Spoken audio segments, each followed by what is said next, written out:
Okay, this studio was dirty, y'all. I've heard a couple folks say they want to get a background, like sneak peek of what my studio looks like behind all of the videos. And if you wanted to see it, y'all are seeing it now. This is the real deal. This is what goes on behind the scenes in my studios. It was a messy few weeks with a lot of events, and there were like piles on piles. I don't normally let it get that bad, but it was bad. So had to chug that coffee and then get straight into organizing and making sense of it all. So basically what my goal was for this day was clearing off that one table you see there, because I ended up realizing it was just more of a catch-all table than actually helping to store things. And I used that, the metal table more for actual designing than I used that other table. And I really just wanted more space for flower buckets and things like that. So I stacked the boxes that I had on that one wall. That was the goal, and really could stack them higher. I also, in this process, wanted to use more of the plastic bins that I have, and so I reused some more of those just to have them be more sturdy, because some of those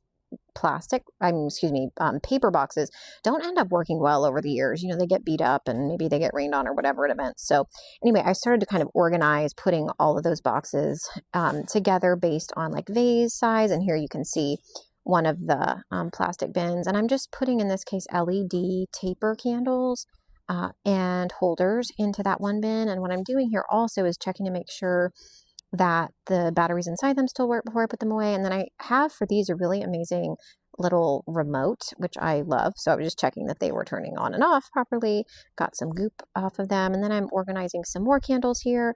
I think the key to having a successful floral studio is just making sense of where you know things are. And so I label my boxes. This is sort of the in-between resting period. I still had organized chaos of what I knew I had to clean up, like over here, but it was getting there.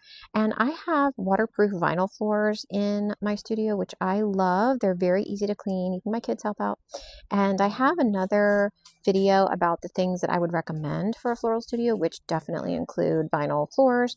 This is also our bathroom for the studio that we renovated a few years back. And I like having a bathroom in the studio, a place to have, you know, our hands washed or throw water. And then also for guests. I mean, because this is a home studio, guests can also use this additional bathroom. And so I like it. This is where I store a lot of the things under that table you see in a lot of my YouTube videos. So I have a toolkit, I have more boxes organized, and then I have two of these really great IKEA shelving units that I like aesthetically. And here I have a lot of like floating candles, vases. The top shelf inevitably becomes like a catch-all shelf. I'm just being, again, real with y'all. I want to be transparent.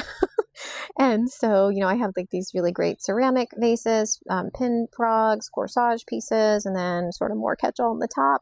But it works well for me. I think the studio cleanup, all in all, really just helped me to be able to see how I can further use the studio. And it's a work in progress. But what do y'all think? How did I do? It looks a lot better now, right?